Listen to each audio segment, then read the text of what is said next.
ક્યારે વિચાર્યું છે કે આપણને દુનિયા જે દેખાય છે એની પાછળનું વિજ્ઞાન શું છે? આજે આપણે પ્રકાશના એ જ અદ્ભુત ભૌતિકશાસ્ત્રમાં ઉતરીશું જે આપણી દૃષ્ટિ પાછળના રહસ્યોને ખોલે છે. આ એક બહુ સામાન્ય સવાલ છે, ખરું ને?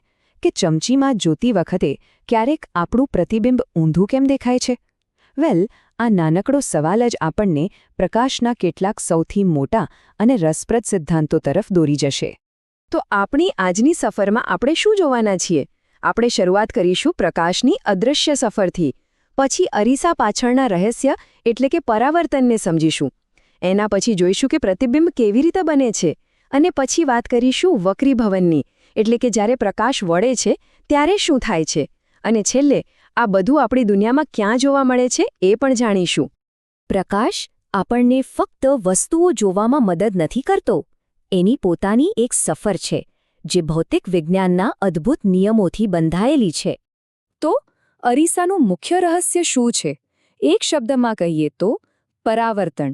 જ્યારે પણ પ્રકાશ કોઈ ચળકતી સપાટી જેમ કે અરીસા પર પડે છે ત્યારે તે ત્યાંથી પાછો ફેંકાય છે. થોડી ટેકનિકલ ભાષામાં કહીએ તો પ્રકાશનું પરાવર્તન એ એક એવી ઘટના છે જેમાં પ્રકાશનું કિરણ કોઈ ખૂબ જ ચળકતી સપાટી પર અથડાય છે અને ત્યાંથી પાછું ફરે છે. પણ હા, પ્રકાશ ગમે તેમ પાછું નથી ફરતો. એ બે પાક્કા નિયમોનું પાલન કરે છે. પહેલો નિયમ એ છે કે જે ખૂણે પ્રકાશ સપાટી પર પડે છે બરાબર એ જ ખૂણે એ પાછો ફરે છે. અને બીજો નિયમ એ કે આવતું કિરણ, પાછું જતું કિરણ અને સપાટી પર દોરેલો લંબ આ ત્રણેય હંમેશા એક જ પ્લેનમાં એટલે કે એક જ સમતલમાં હોય છે. આ બધી વાત તો થઈ સપાટ અરીસાની. પણ જો અરીસો વક્ર હોય તો? બસ અહીંથી જ ખરી મજા શરૂ થાય છે. વક્ર અરીસા મુખ્યત્વે બે પ્રકારના હોય છે. એક છે અંતર્ગોળ, જે ગુફાની જેમ અંદરની તરફ વળેલો હોય. અને બીજો છે બહિર્ગોળ, જે બહારની તરફ ઉપસેલો હોય. આ નાનકડો ફેરફાર પ્રતિબિંબમાં જમીન આસમાનનો ફરક લાવી દે છે.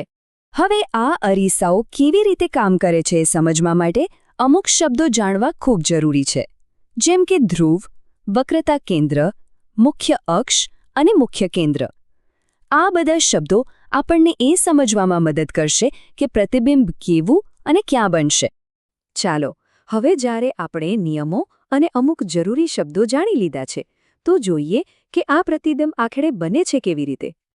કિરણ આકૃતિ બનાવવી કદાચ થોડી જટિલ લાગે, પણ એ વાસ્તવમાં 3 સાવ સહેલા નિયમો પર આધારિત છે.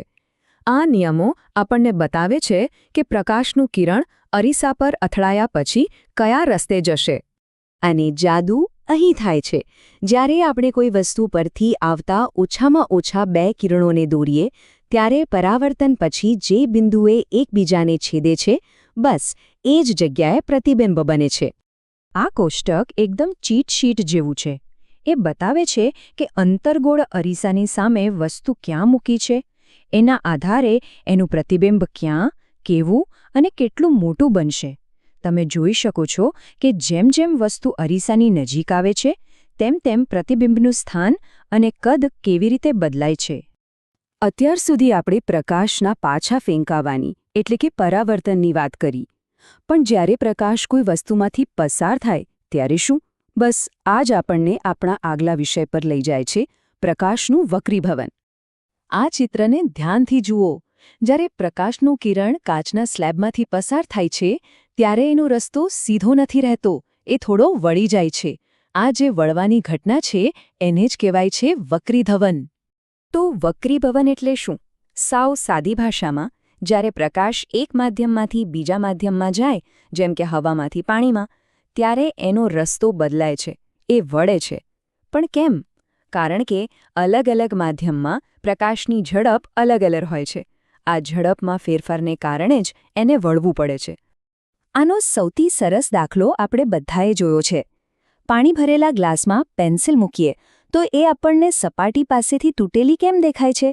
બસ એ આ વક્રીભવનનો જ કમાલ છે. તો હવે આપણે પરાવર્તન અને વક્રીભવન, પ્રકાશના આ 2 મુખ્ય ગુણધર્મો સમજી ગયા છીએ. ચાલો હવે જોઈએ કે આપણી રોજિંદી દુનિયામાં આ બધું ક્યાં જોવા મળે છે. તો ટૂંકમાં સમજીએ તો પરાવર્તન એટલે ટકરાઈને પાછું આવવું, જે એક જ માધ્યમમાં થાય છે, જ્યારે વક્રીભવન એટલે એક માધ્યમમાંથી બીજા માધ્યમમાં જતી વખતે વળી જવું. એકમાં પ્રકાશ પાછો આવે છે, બીજામાં આરપાર જાય છે, પણ રસ્તો બદલીને. અને આ જ્ઞાનનો ઉપયોગ ક્યાં થાય છે? અંતર્ગોળ અરીસાઓ તો આપણી આસપાસ બધે જ છે. સવારે શેવિંગ મિરરથી લઈને ડેન્ટિસ્ટના નાના અરીસા સુધી, અને રાત્રે ટોર્ચ કે ગાડીની હેડલાઇટમાં પણ આ જ વિજ્ઞાન કામ કરે છે, જે શક્તિશાળી પ્રકાશપુંજ બનાવે છે. એટલે હવે પછી જ્યારે કોઈ અરીસામાં જુએ કે પછી ગ્લાસમાં પેન્સિલ વાંકી દેખાય, ત્યારે એને ખાલી એક સામાન્ય ઘટના ન સમજવી. એ તો બ્રહ્માંડના એ મૂળભૂત નિયમોની એક નાનકડી ઝલક છે, જે આપણી આખી દુનિયાને ચલાવે છે. આના પરથી એક વિચાર જરૂર આવે કે આપણી આસપાસ એવી બીજી કઈ કઈ ઘટનાઓ છે જે પ્રકાશના આ જ જાદુઈ નિયમોથી બને છે. જરા આસપાસ નજર કરીએ. વિજ્ઞાન દરેક જગ્યાએ છુપાયેલું છે.